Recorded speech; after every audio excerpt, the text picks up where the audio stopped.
So in the last Learn Electronics for Beginners video, we took a closer look at what voltage is. In this video, we'll take a closer look at what current is and wrap up some loose ends and drive home some important concepts.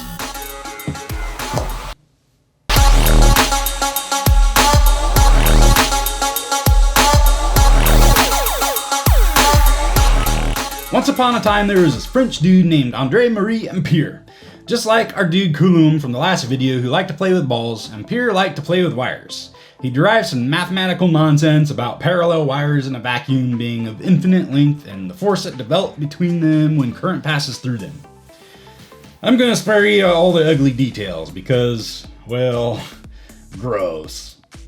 One important thing to note from all this nonsense though is that when current passes through a conductor, it generates a magnetic field around the conductor.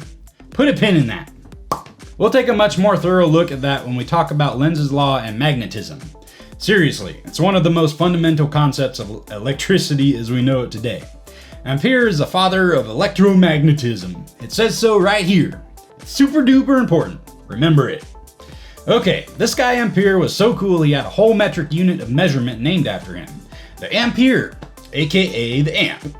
The amp is defined in terms of how much charge passes a point in an amount of time. Well, I guess that used to be how it was defined. Some group of dudes called the General Conference of Weights and Measurements decided to change the definition recently based on the elementary charge. But it's fine. Potato, potato. Potato! This isn't TikTok. Alright, charge is an excess or deficiency of electrons, and for our purposes, 1 amp is equal to 1 coulomb of charge passing a specific point in 1 second. Where 1 second is defined as the unperturbed ground state hyperfine transition frequency of the caesium-133 atom. It doesn't have to be this complicated, guys. It really doesn't. For practical purposes, just remember that current is the flow of charge over an amount of time.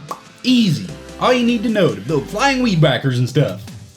Oh, and the equation symbol we use for current is the letter I. Like I just showed. The unit symbol is the letter A for amps. Check out my metric prefixes video if you need to brush up on equation symbols and units. It's somewhere up there. I'll put a link in the description too. Okay, there are a couple more things I want to clear up about electric current quick. First, in my old What is Current Direction video, we talked about the difference between conventional flow versus electron flow theory. These theories have to do with how we imagine current flowing and what we consider to be actually moving when current exists. That old video discussed how we somewhat arbitrarily assigned electrons as having negative charge and a deficiency of electrons as having a positive charge.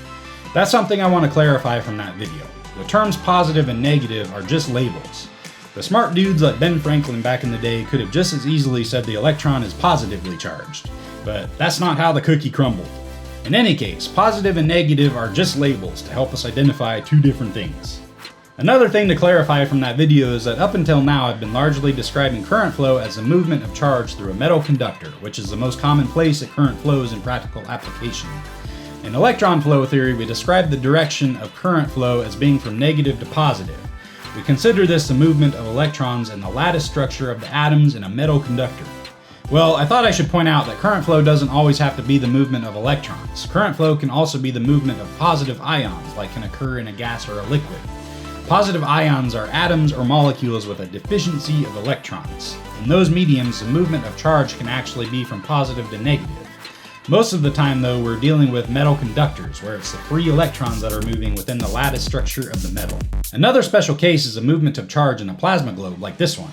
I'm buddies with a channel called Destructive Creativity that does all kinds of cool science experiments.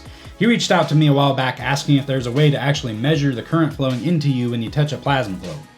There are a lot of reasons that's a difficult question to answer, and I still hope to get to that topic someday.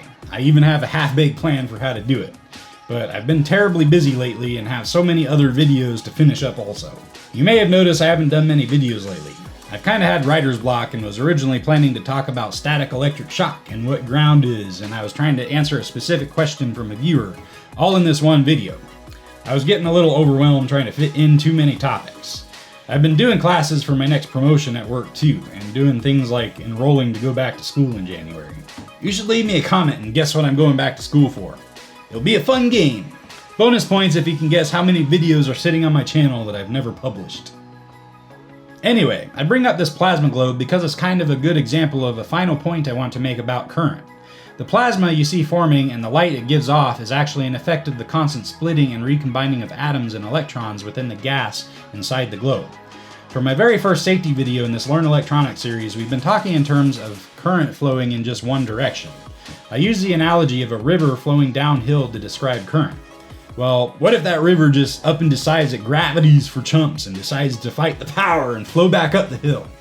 But then gravity still exists, whether the river likes it or not, so it perpetually just sits there going back and forth up and down the hill, fighting the power. Well, logically, this might not make a lot of sense, unless you be tripping. 'Cause, well, gravity. But while water analogies are helpful for understanding electricity in many ways, they don't always work well. In any case, electricity as a whole is divided into two broad categories of study: AC and DC. You've probably heard those terms used. If not, there's a great documentary movie called The Current War you should check out. Anyway, AC stands for alternating current, and DC stands for direct current. Direct current is like the river acting proper and only flowing in one direction, whereas alternating current is the river that fights the power and constantly changes directions. We're focusing on DC current in this series for now, and we'll talk much more about AC down the road. Now, since we talked about my what is current direction video earlier, try not to get confused about AC and DC current versus conventional and electron flow theory. Conventional and electron flow theory has to do with the fundamental nature of how we imagine current flowing at the atomic level. Once we've decided at a fundamental atomic level how it flows, we apply that to everything else regarding our study of AC and DC electricity. Okay, back to the plasma ball. Most plasma balls actually use kind of a pulse DC signal. Like, instead of the river flowing back up the hill, it just gets tired and rests for a minute. Technically, it's half of an AC signal, but that's all complicated nonsense for another day. The important thing to remember is that there are two broad categories of study in electronics: AC and DC, and the difference is whether current flows in only one direction or it constantly changes direction. Thanks for watching, and don't forget to smash the like button! This is Life Me Biting, bringing a little lightning into your life.